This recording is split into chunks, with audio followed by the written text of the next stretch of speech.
வணக்கம் தோழர்களே. பாலஸ்தீன் மீதான இனப்படுகொலை போர் துவங்கி இன்றோடு 282 நாட்கள் ஆகிறது. கான்யூனிஸ் பகுதியில் நடந்த அந்த மிகப்பெரிய தாக்குதலில் குறைந்தது 90 பேருக்கு மேல் உயிரிழந்துள்ளதாக இன்று அதிகாலை காசா சுகாதாரத்துறை தெரிவித்துள்ளது. அதே நேரம் இன்று அதிகாலை, அதாவது அமெரிக்க நேரப்படி 13 ஜூலை மாலை நேரம், முன்னாள் அதிபரான டொனால்ட் ட்ரம்ப் மீது துப்பாக்கி சூடு நடத்தப்பட்டுள்ளது. அது அதில் சிறிய காயத்துடன் அவர் தப்பியுள்ளார். அது காதில் அவரின் காயம் ஏற்பட்டுள்ளதாக. இது பலதரப்பட்ட விமர்சனங்களை ஏற்படுத்தியுள்ளது. மேலும் விவாதங்களையும் ஒரு பக்கம் கிளப்பியுள்ளது. இது தேர்தலுக்காக நடத்தப்படுகிறதா? அல்லது உண்மையிலேயே அவர் மீது இந்த கொலைவெறி தாக்குதல் நடத்தப்பட்டதா? என்ற கேள்விகள் மறுபக்கம் இருக்கிறது. இது சமூக ஊடகங்களில் இத்தனை பெரிய பல்லாயிரக்கணக்கான மக்கள் காசாவில் இறக்கும்போது, அதற்கு கவனிக்காத உலகங்கள் உடனடியாக ஏன் டொனால்ட் ட்ரம்புக்காக பேசுகின்றன என்ற விமர்சனங்கள், மிக கடுமையான விமர்சனங்களை நம்மால் கவனிக்க முடிகிறது. இதில் ஒரு இரட்டை நிலைப்பாடு என்று கூட நாம் பார்க்கலாம்.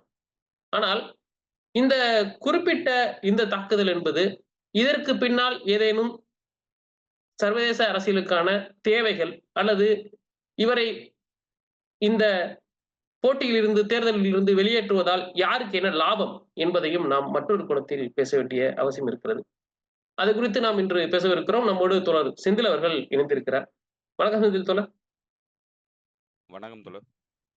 தோழர், இந்த தாக்குதல் வந்து 2ஆ இருக்கு. எனக்கே இதுல வந்து ஒரு வேறுபட்ட கருத்து இருக்கு. ஆனா நம்ம வந்து அப்படி பர்சனலா இதுல சொல்லக்கூடாது. ஆனா இதுல நான் பர்சனலா சில விஷயத்துல சொல்ல வேண்டியதா இருக்குது. என்னன்னா, அ எல்லாருமே கேட்கறாங்க. அ ட்ரம்ப் அடிபட்டோனே உலகமே திரும்பி பாக்குது. கான்யூனிஸ்ட்ல நேத்து அதே நேரத்துல ஒரு 100 பேர கொன்றுருக்காங்க. அவங்கள கண்டுக்க மாட்டேங்குது. இவ்வளவுதான் இதோடது. நாங்க எதுக்கு ட்ரம்ப பத்தி கவலைப்படணும் அப்படின்னு. இதெல்லாம் ஒரு சாதாரணமா சராசரி மனுஷனுக்கு வர்ற ஒரு இதுதான். இத நான் இந்த இடத்துலேருந்து நவுந்து அரசியல் ரீதியா பார்க்கணும்னு நெனைக்கிறேன். ட்ரம்புக்கு உண்மையிலேயே ட்ரம்ப் மேல தாக்குதல் நடத்துறதுக்கான தேவை யாருக்கு இருக்கும்னு நீங்க நெனைக்கிறீங்க? இல்ல இந்த இதுல நடந்ததோட பேக்கப்பா நீங்க என்ன பார்த்திருக்கீங்க? அந்த தாக்குதல்ல அவரு காயம் வந்து காதுல வந்து அந்த குண்டு பட்டிருக்கு. இது ஒரு 20 வயது பையன் தான் வந்து தாக்குதல் நடத்தியிருக்காரு. ஏதோ தாமஸ் மேத்யூன்னு பேரு. அந்த பையன் தான் தாக்குதல் நடத்தியிருக்கிறாரு. அவங்கள வந்து செக்யூரிட்டி சர்வீஸ் வந்து ஷூட் பண்ணி கொன்னுட்டாங்க அந்த பையன. மோட்டிவ் வந்து என்னங்கிறத இதுவரைக்கும் கண்டுபிடிக்க முடியல. சுட்டுக் கொல்றதுனால அந்த பையன்ட்ட இருந்து இனிமே எந்த தகவல்களையும் எடுக்க முடியாது. ஸோ, அதனால என்ன நடந்தது? யார் வந்து அவர தூண்டுனா? அப்படிங்கிறது தெரியல. ஸோ, இது அ இது வந்து ஒரு டிராமாவா நடந்திருக்குங்கிறதுக்கான வாய்ப்புகள் மிக, மிக குறைவு. ஏன்னா, அந்த ஷூட்ட பார்த்தீங்கன்னா, அந்த ஷாட் வந்து எங்க அடிபட்டிருக்குன்னா, காதுல பட்டிருக்கு. அப்படின்னா வந்து எய்ம் பண்ணது தலைக்கு தான் எய்ம் பண்ணியிருக்கிறாங்க.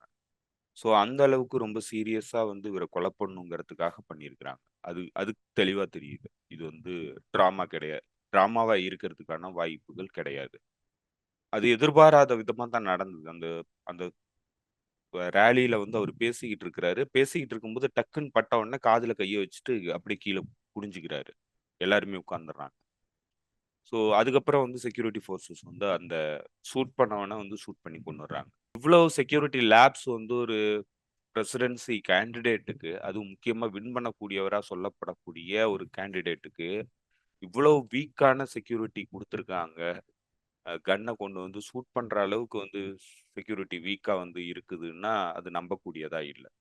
ஸோ, அது வந்து மிகப்பெரிய சந்தேகத்தை எழுப்புது. அரசு தரப்பில இருந்து, குறிப்பா வந்து டீப் ஸ்டேட்டினுடைய செக்யூரிட்டி அப்பராட்டஸ் வந்து போதுமான அளவுக்கு இவருக்கு பாதுகாப்பு வழங்கல, இல்ல கரிசனை செலுத்தல அப்படிங்கிறது தான் வந்து நம்ம பார்க்க முடியுது. இந்த செக்யூரிட்டி லேப்ஸ் விழுந்ததனுடைய அ வெளிப்பாடு வந்து இவருக்கு உயிருக்கு அச்சுறுத்தலான தாக்குதல் வந்து நடைபெற்றது. ஸோ, இப்ப இப்போ பல விஷயங்கள் இருக்கு. இப்ப ஏன் வந்து இவரு வந்து ஒரு இது யார் பண்ணாங்கங்கிறது இதுவரைக்கும் தெரியல. எந்த முடிவுகளும் எட்டப்படுறதுக்கான வாய்ப்புகள் நமக்கு தெரிஞ்ச வரைக்கும் அ கிடையாது. ஏன்னா பெரும்பாலும் இந்த மாதிரியான அசாசினேஷன் அட்டெம்ப்ட்ல யார் சம்மந்தப்பட்டாங்க என்னங்கிறத நம்மளால கண்டுபிடிக்கவும் முடியாது. அதுக்கு இந்த மாதிரியான தாக்குதல் வந்து நடக்கிறதுக்கு பிரதானமான சூத்திரதாரிகள் வந்து ரொம்ப உயர்ந்த இடத்துல இருக்கக்கூடியவர்களா இருப்பாங்க. ஸோ அதனால பெரும்பாலும் வந்து இந்த மாதிரியான தாக்குதல்ல நேரடியான குற்றவாளிகள் யாருங்கிறத நம்மளால பார்க்க முடியாது. ஆனா இப்போ இந்த நடந்திருக்கிற இந்த காலகட்டம்ங்கிறது ரொம்ப ரொம்ப முக்கியமான காலகட்டம். ஏன்னா ஜான் எஃப் கென்னடியோடைய மரணம், அவரு மீதான தாக்குதல், அந்த தாக்குதல்ல அவர் இறந்தது. அதற்கு முன்னாடி நடந்த அந்த அம், கியூபன் மிசைல் கிரைசிஸ், அதுக்கப்புறம் கியூபன் மிசைல் கிரைசிஸ முடிவுக்கு கொண்டு வரதுக்கு முன்னணியில இருந்து வேலை பார்த்தது ஜான் எஃப் கென்னடி. இப்ப ஜான் எஃப் கென்னடி ஒரு அமைதி உடன்படிக்கையை ஏற்படுத்திட்டாரு அப்படிங்கிறது மிகப்பெரிய பிரச்சனையா இருந்திருக்கு செக்யூரிட்டி அப்பரேட்டஸ்க்கு, அமெரிக்கால இருக்கிற செக்யூரிட்டி அப்பரேட்டஸ்க்கு. ஸோ அதனால வந்து நம்பத்தகுந்த தகவல்கள், பல தகவல்கள் வந்து அதிலிருந்து கிடைச்ச தகவல்கள் பிரகாரம் ஜான் எஃப் கென்னடி டீப் ஸ்டேட்ல டீப் ஸ்டேட்ல இருந்தவர்களுடைய தொடர்பின் மூலமா வந்து கொல்லப்பட்டாருங்கிறத பெருமளவுக்கு சொல்றாங்க. ஸோ அந்த அளவுக்கான ஆதாரங்கள் வந்து பெருமளவுக்கு கிடைச்சிருக்கு. ஆனா முழுமையான தகவல்கள் இன்னும் வெளிவரல.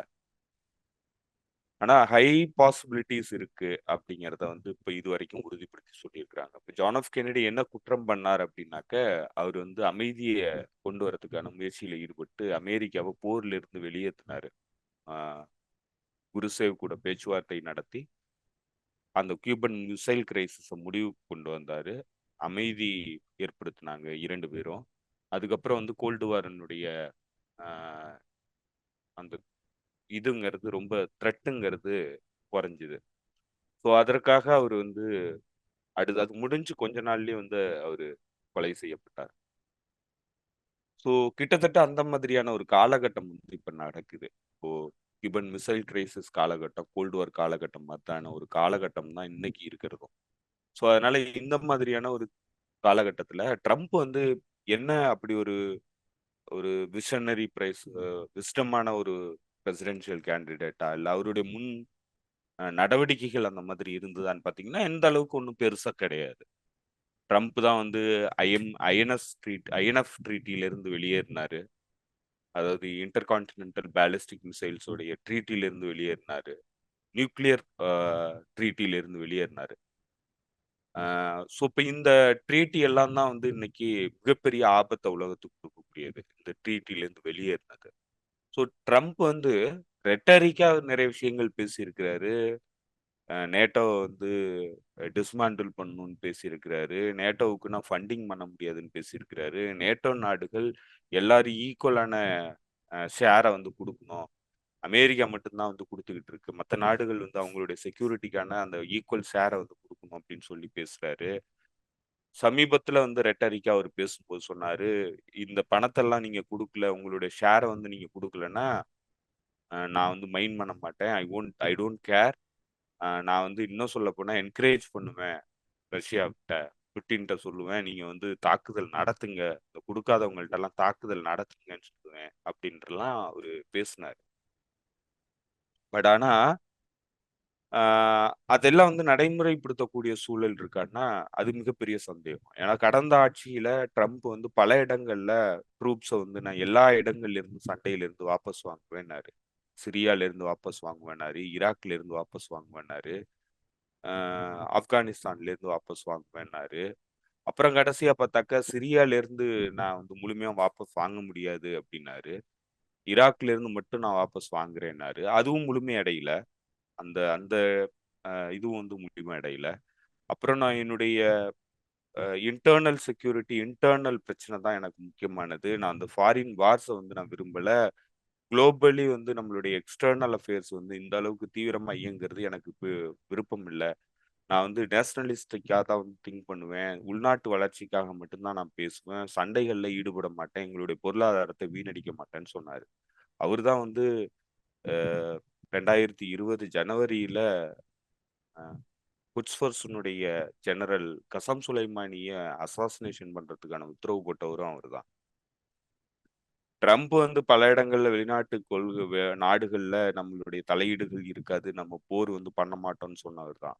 ஆனா 2018ல வெனிசுலாவுடைய அரசாங்கத்தை நீக்கிறதுக்கான முழுமையான முயற்சியில ஈடுபட்டு அவருடைய டீம் கம்ப்ளீட்டா வந்து ஒர்க் பண்ணாங்க. அதற்காகவே ஏற்கனவே ஒரு இனப்படுகொலையில சம்பந்தப்பட்ட குற்றச்சாட்டப்பட்ட அஹ், எலையட் ஆப்ரஹாம் எலியட் ஆப்ரஹாம் வந்து தன்னுடைய அந்த ஸ்பெஷல் என்வாயா போட்டாரு. வெனிசுலாவுக்கான ஸ்பெஷல் என்வாயா போட்டாரு. இப்போ வெனிசுலாவுக்கான ஸ்பெஷல் என்வாயா போட்டு அந்த நாட்டினுடைய அஹ், அரசு நிதிகள், அந்த நாட்டினுடைய எண்ணெய் நிறுவனத்தினுடைய பணத்தெல்லாம் வந்து இவங்க வந்து கொள்ளையடிச்சாங்க, திருடுனாங்க. கம்ப்ளீட்டா வந்து ஒரு அஹ், அந்த லத்தீன் அமெரிக்கன் நாடுகளுடைய செக்யூரிட்டி கூட வந்து ரொம்ப சீரியஸா வந்து அவரு இது பண்ணாரு. என்ன சொல்ல போனா கியூபாவுடைய ஒபாமா உருவாக்கி வச்சிருந்த அந்த ஒரு இடைக்கால ஒப்பந்தம், இந்த சாங்ஷன்ஸை வந்து ரிலீஃப் பண்றதுக்கான ஒரு முயற்சியில வந்து ஒபாமா காலத்துல ஈடுபட்டு இருந்தாரு கியூபா கூட. அதை ட்ரம்ப் வந்ததுக்கு அப்புறம் மார்க்கோ ரூபியோ, ஜான் போல்டன் போன்றவர்கள் சொல்ற கருத்துக்களை ஏத்துக்கிட்டு கம்ப்ளீட்டா வந்து இதை வந்து தீவிரப்படுத்தினாரு. சாங்ஷன்ஸை வந்து தீவிரப்படுத்தினாரு. அதே போல சைனாவுக்கு எதிரான சாங்ஷன்ஸை வந்து அவர் தான் ஆரம்பிச்சவர். சைனாவுடைய எக்கனாமிக் வார வந்து ஆரம்பிச்சது ட்ரம்ப் தான். ஸோ அதனால எந்த வகையிலையும் ட்ரம்ப் வந்து ஒரு சொன்னதுக்கு நேர்மையா நடந்துகிட்டவர் கிடையாது. ஒரு ஆப்பர்ச்சுனிஸ்ட், அவ்வளவுதான். அந்த இந்த மாதிரியான மனநிலையில மக்கள் இருக்கிறாங்கிறத தெரிஞ்சுக்கிட்டு அதை தன்னுடைய லாபத்துக்காக, தன்னுடைய வளர்ச்சிக்காக பயன்படுத்தக்கூடிய நபர் தான் ட்ரம்ப். அதை இப்ப நம்ம சமீபத்துல கூட பார்க்க முடியும். சமீபத்துல அவர் பேசும்போது ஒரு 4-5 மாசத்துக்கு முன்னாடி நேட்டோவுடைய நாடுகள் முழுமையான அவங்களுடைய பங்களிப்பை கொடுக்கலன்னா நான் ரஷ்யாவை வந்து என்கரேஜ் பண்ணுவேன் தாக்குதல் நடத்துறதுக்கு அப்படின்னு சொன்னவர் தான். சமீபத்துல அவர்கிட்ட கேள்வி எழுப்பும்போது, இந்த நீங்க ஆட்சிக்கு வந்த உடனே வந்து இந்த போரை வந்து நிறுத்துவீங்களா அப்படின்னு சொல்லி கேட்கும்போது, இப்ப நிறுத்துறதுக்கான கண்டிஷன்ஸை புட்டின் வந்து இந்த மாதிரி வச்சிருக்கிறாரு. யுக்ரைனுக்கு வந்து ஆயுத உதவிகள் பண்றதை கம்ப்ளீட்டா நிறுத்துவீங்களா, யுக்ரைனை வந்து சமாதான பேச்சுவார்த்தைக்கு நீங்க வந்து என்கரேஜ் பண்ணுவீங்களான்னு கேட்டபோது அதெல்லாம் பண்ண முடியாதுன்ட்டாரு. ஸோ அதனால வந்து எந்த வகையிலையும் ஒரு ஒரு நம்பத்தகுந்த ஆட்சியாளர் கிடையாது.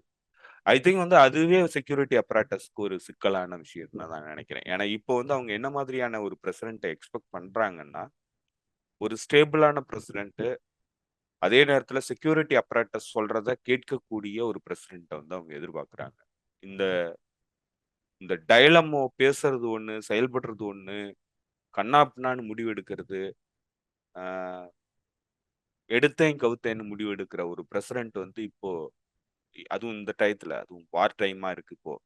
ஸோ அப்படியான ஒரு பிரசிடென்ட் அமெரிக்காவுக்கு வர்றது இப்போ வந்து அவங்க குளோபல் வார வந்து அரேஞ்ச் பண்ணிக்கிட்டு இருக்கிற இந்த காலகட்டத்தில் செக்யூரிட்டி அப்பரேட்டஸ்க்கும் அவங்களுடைய மிலிட்ரி இண்டஸ்ட்ரியல் காம்ப்ளெக்ஸ்க்கும் ஒரு ஸ்ட்ராங் மேன் வந்து தேவைப்படுறாங்கன்னு நினைக்கிறேன். ஸோ அது ஒரு காரணமா இருக்கிறதுக்கான வாய்ப்பு இருக்கு.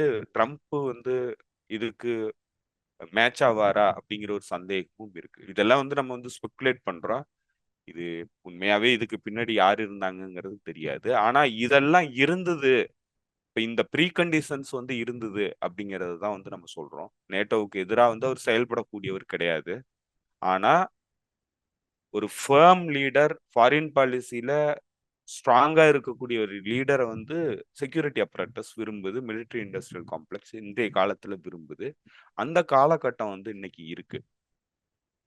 ஸோ அதனால வந்து செக்யூரிட்டி அப்பரேட்டஸ்க்கு ட்ரம்ப் மீது விருப்பம் இல்லாமல் இருக்கிறதுக்கான வாய்ப்புகள் அதிகமா இருக்கு. ஸோ அது ஒரு காரணம் இருக்கு. ஏன்னா இது வந்து நம்ம எதுக்காக வந்து இதை சொல்றோம்னாக்க, இதே மாதிரியான ஒரு காலகட்டம் இருக்கும்போது தான் வந்து ஜான் எஃப் கென்னடி மீதான அசாசினேஷன் நடந்திருக்கு. ஸோ அந்த பின்னணியில தான் வந்து இப்போ இருக்கிற காலகட்டத்துக்கு இது எந்த வகையிலுமாவது பொருத்தமா இருக்கா, ஒரு பீஸ் கேண்டிடேட்டா வர்றவங்களை வந்து தாக்குறதுக்கான வாய்ப்பு இருக்கான்னா அந்த மாதிரியான வாய்ப்பு இல்லை. ஆனா ட்ரம்ப்புக்கு இருக்கிற ஒரே ஒரு மைனஸ், செக்யூரிட்டி அப்பராட்டஸ்க்கும் இவருக்கும் இருக்கிற அந்த வேறுபாடுங்கிறது, ஒரு ஸ்ட்ராங் பிரசிடென்ட் எதிர்பார்க்குறாங்க ஃபாரின் பாலிசியை பொறுத்தவரையில். ட்ரம்ப் மாதிரி வந்து நினைச்சு நினைச்சு பேசக்கூடியவர்கள் வந்து இப்போதைக்கு அவங்களுக்கு தேவையில்லைன்னு நினைக்கிறாங்க. ஸோ அது ஒரு குறைபாடா இருக்கு ட்ரம்ப்பை பொறுத்தவரையில். ஆனா அதே நேரத்துல ட்ரம்ப்புக்கு வந்து எதிராக உள்ளுக்குள்ள அரசியல் பிளவுகள் இருக்கு. உள்ளுக்குள்ள வந்து பெரிய அளவுக்கு ட்ரம்ப் மீதான வெறுப்புணர்வுங்கிறது பெரிய அளவுக்கு இருக்கு. அதே மாதிரி பைடன் மீதும் வெறுப்புணர்வு வந்து ட்ரம்ப் ஆதரவாளர்களுக்கு இருக்கு.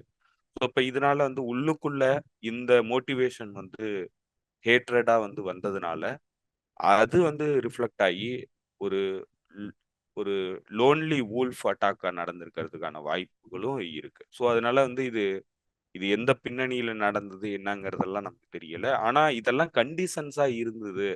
இந்த இந்த இந்த ப்ரீ கண்டிஷன்ஸ் வந்து இப்ப இருந்தது அப்படிங்கிறத நம்மளால பார்க்க முடியுது.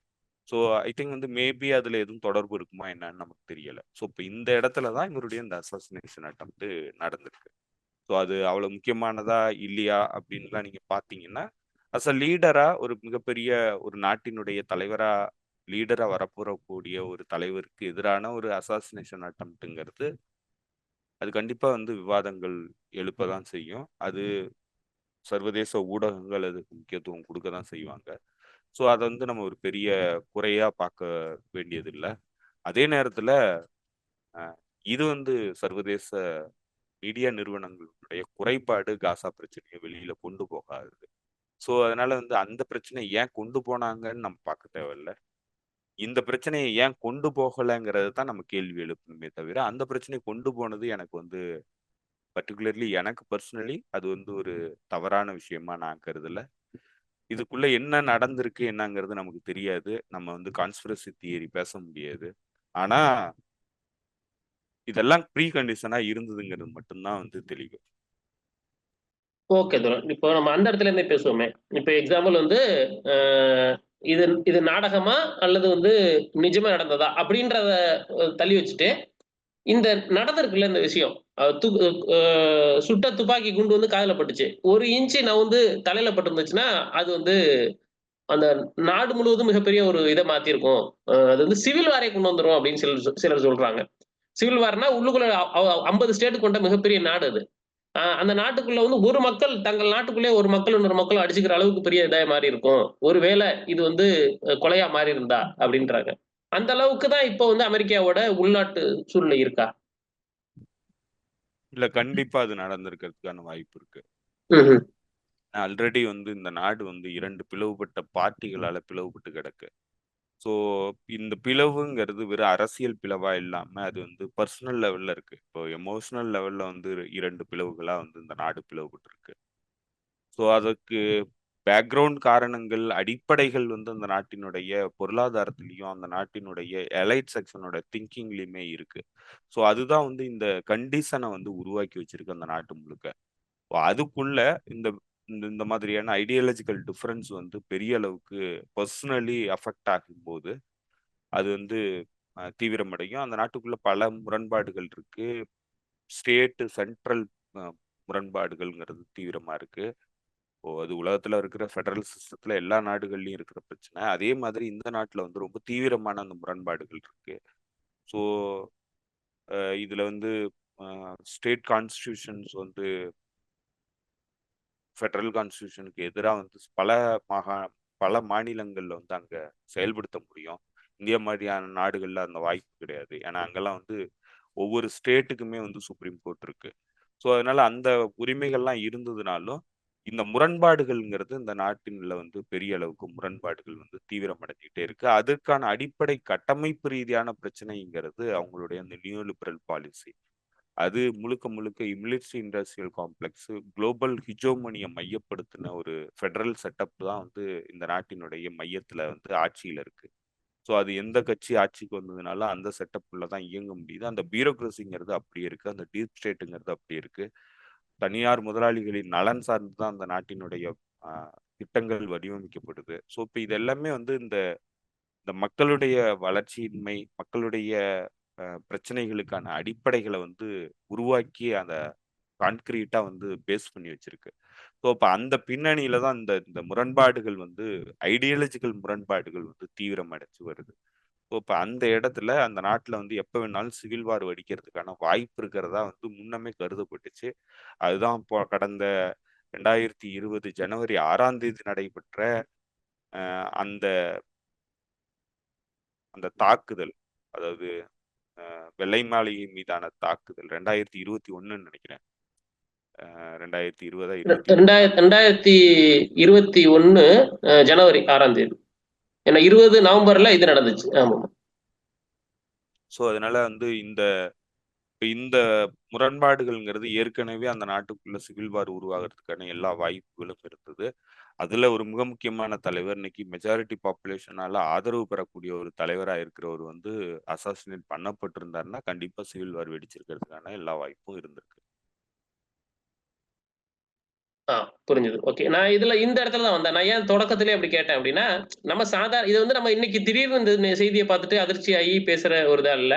நம்ம கடந்த 7, 8 மாசமா இந்த இதையெல்லாம் படுகொலைகள்லாம் தொடர்ந்து தொடர்ந்து பார்த்து, எப்ப இதையெல்லாம் நீங்க பேசல, ட்ரம்புக்கு மட்டும் இவ்வளவு பண்றீங்களேன்னு நமக்கே ஒரு இம்மீடியட்டா அந்த ஒரு வெறுப்புணர்வு வந்துருச்சு. அது ஒரு சராசரி மனுஷனா எனக்கு வந்தது. அதுதான் நீங்க ஒரு அரசியல் ரீதியா அத எப்படி பார்க்கணும் அப்படின்றத விளக்கிட்டீங்க. அதனால தான் நான் ஒரு சராசரி மனுஷனா கேட்கிற தோழர்கள் எப்படி யோசிப்பாங்களோ, இல்ல ஒரு சராசரி மனுஷன் எப்படி யோசிப்பானோ அப்படித்தான் நான் இத கேட்கணும்னு அந்த கேள்வி கேட்டேன். இப்ப அது புரிஞ்சிருக்கு. இப்போ நீங்க சொன்ன மாரி ஜான் எஃப் கென்னடி இருந்ததுனால தான் அந்த அ துருக்கி, கியூபா அந்த மிசைல் கிரைசிஸ சால்வ் பண்ற முடிஞ்சது. மேபி இவரு வந்தாருன்னா ஏன்னா இவரு ஒரு தடவ சொன்னாரு, "நான் வந்தா வித்தின் 1 ஹவர்ல வந்து உக்ரைன், ரஷ்யா வார நிப்பாட்டிருவேன்" அப்படின்னு. மேபி அதன் தொடர்ச்சியா கூட இது அ அங்க அதுவும் ஒரு காரணமா இருக்கலாமா? அப்படின்றது தெரியல. மேபி எலக்ஷன் முடிஞ்சதுக்கு அப்புறம் என்ன நடக்குது, ஏது நடக்குதுன்னு பார்க்கலாம். இப்ப என்னன்னா, ம். இது வந்து அமைதி முயற்சிய வந்து ட்ரம்ப் எடுத்து சக்சஸ் பண்ணிருவாரான்னா, அதுக்கான எக்ஸாம்பிள்ஸ் நமக்கு ஆல்ரெடி இருக்கு. கரெக்ட். ட்ரம்ப் வந்து அதெல்லாம் பண்ண போறது கிடையாது. பண்ண போறது இல்ல. ஆனா, இப்ப இங்க இருக்கிற முரண்பாட்டினுடைய தீவிரம், நேத்திக்கு பேசின வீடியோல நம்ம அதெல்லாம் பேசினதுக்கான அடிப்படைங்கிறது, ஒரு மிகப்பெரிய குளோபல் ஜியோபொலிட்டிக்கல் சேஞ்ச் வந்து நடக்குது. கம்ப்ளீட் ஷிஃப்ட் வந்து நடந்துகிட்டு இருக்கு. இப்ப இந்த இடத்துல அந்த ஹிஜோமனிக் இன்ட்ரெஸ்ட்ட மெயின்டெயின் பண்ணக்கூடிய ஹிஜோமனிக் இன்ட்ரெஸ்ட்ல வடிவமைக்கப்பட்டிருக்கிற செக்யூரிட்டி அப்பராட்டஸ். அந்த செக்யூரிட்டி அப்பராட்டஸ் மிலிட்டரி இண்டஸ்ட்ரியல் காம்ப்ளெக்ஸ். இப்ப இவங்களுடைய நோக்கம் என்னவா இருக்குன்னா, ஒரு ஃபாரின் பாலிசில ஸ்ட்ராங் டிசிஷன் மேக் பண்ணக்கூடிய ஒரு தலைவர் வந்து அங்க வேணும்னு சொல்லி எதிர்பார்க்குறாங்க. நீங்க பைடனுக்கு காக்னிட்டிவ் குறைபாடுகள் இருக்கு. அவர் ஞாபகப்படுத்துறதுல நிறைய குறைபாடுகள் இருக்கு. பேசுறதுல குறைபாடுகள் இருக்கு. ஆனா, இந்த ஹிஜோமனிக் இன்ட்ரெஸ்ட்ல ஃபாரின் பாலிசி டிசிஷன் எடுக்கிறதுல, ஒரு ஹாக்கிஷ் டிசிஷன் எடுக்கிறதுல பைடனுக்கு எந்தவித குழப்பமும் கிடையாது. ஏன்னா, அவருடைய கெரியர் முழுக்க இத தான் வந்து அவர் பண்ணியிருக்கிறாரு. அவர் ஒரு ஹாக்கிஷ். அவர் வந்து உலகம் முழுக்க போர் நடத்தணும்னு விருப்பப்படக்கூடிய ஒரு நபர். அவர் வந்து அமெரிக்காவுடைய ஆதிக்கத்த உலகம் முழுக்க வச்சு நிலைநிறுத்தணுங்கிறதுல ஊறிப்போன ஒரு மனநிலையில இருக்கக்கூடிய ஒரு நபர். ஸோ அப்படியான ஏன்னா இப்ப அதுதான் தேவையா இருக்கு. அங்க இருக்கிற அ நேஷனல் செக்யூரிட்டி அப்பராட்டஸ்க்கு. ஸோ அந்த அப்பராட்டஸ் வந்து அததான் அந்த மாதிரியான ஆட்கள தான் வந்து விரும்புது இப்போ. இப்போ வந்து பவர்ல வந்து அவங்க தான் இருக்கணும்னு நெனைக்குது. ஸோ அதுக்கு பைடன் வந்து சரியான ஒரு ஆப்ஷனா வந்து அவங்க பார்க்குறாங்க. ஏன்னா, அவரு வந்து மத்த எல்லா விஷயத்திலயும் வந்து காக்னிட்டிவ் பிரச்சனை இருந்ததுனாலும், இந்த ஹாக்கிஸ் டிசிஷன் எடுத்து அமெரிக்காவுடைய ஹிஜோமனிய நிலைநிறுத்துறதுக்காக எந்த எல்லைக்கும் போறதுக்கு தயாரான ஒரு மனிதனா, ஸ்ட்ராங் மேனா நிக்கக்கூடிய நபரா வந்து பைடன வந்து அவங்க பார்க்குறாங்க. ஸோ அது வந்து ட்ரம்ப் கிட்ட அந்த குறைபாடு இருக்குங்கிறத தான் நம்ம சொல்றோம். அது ஒரு வேள வந்து அவங்களுக்கு இவர பிடிக்காம இருக்கிறதுக்கான காரணமா இருக்கும். அமைதிய உருவாக்குவாருங்கிறது இல்ல. The strong man. ஒரு டிசிஷன்ல ஸ்ட்ராங்கா முடிவெடுக்கக்கூடிய ஒரு மனிதர். அதுவும் குறிப்பா ஃபாரின் பாலிசில ஹிஜோமனிக் இன்ட்ரெஸ்ட்ல ஸ்ட்ராங்கா முடிவெடுக்கக்கூடிய ஒரு நபர் வந்து வேணும்னு நினைக்குது. அதுக்கு பைடன் வந்து சரியான ஆளா வந்து அவங்க பார்க்குறாங்கன்னு நினைக்கிறேன். ஸோ அதுக்கும் இதுக்கும் வேறுபாடுகள நம்ம பார்க்கும்போது, ட்ரம்ப் கிட்ட அந்த குவாலிட்டி இல்ல அப்படின்னு சொல்லி செக்யூரிட்டி அப்பராட்டஸ் நினைக்கிறதுக்கான வாய்ப்பு இருக்கு. இது ஸ்பெகுலேஷன் தான். ஸோ ஆனா ட்ரம்ப் வந்து அமைதிய ஏற்படுத்திருவாரு, இல்ல நேட்டோ வந்து டிஸ்மேண்டில் பண்ணிடுவாரு அப்படின்னா, அவருடைய கடந்த கால அனுபவத்துல இருந்து நம்ம பார்த்தோம்னா, அதெல்லாம் எதுவும் நடக்க போறதில்ல. ஏன்னா, அவரும் வந்து ஒரு நார்மலான யுஎஸ் பிரசிடென்ட் தான். ஸோ எந்த மாற்றமும் அவர் பண்ண முடியாது. பண்றதுக்கு அனுமதிக்க மாட்டாங்க அந்த ஸ்டேட் அப்பராட்டஸ். ட்ரம்ப் ஹாஸ்பிட்டல்லேருந்து வந்த பிறகு என்ன பேசுறாரு? எலக்ஷன் சமயத்துல என்ன நடக்குது? எலக்ஷன் முடிஞ்ச பிறகு ரிசல்ட் வந்து அ ஏற்கனவே மற்ற எல்லாரும் சொல்லிக்கிட்டு இருக்கிற மாரி ட்ரம்பே ஜெயிச்சு வந்தா, அதுக்கப்புறம் என்ன நடக்குது? அப்படின்றதெல்லாம் பார்த்தா தெரிஞ்சிரும். இப்ப நம்ம 7வது மாசத்துல இருக்கோம். ஆக்சுவலா வந்து அவங்க 11ஆம் மாசத்துல தான் எலக்ஷன் நடத்துவாங்க. அதுக்கப்புறம் தெரியும். பார்ப்போம். உங்க நேரத்துக்கு மிக்க நன்றி செந்தில் தோழர். நன்றி தோழர். தோழர்களுக்கும் நன்றி. மீண்டும் சந்திப்போம் தோழர்களே. நன்றி, வணக்கம்.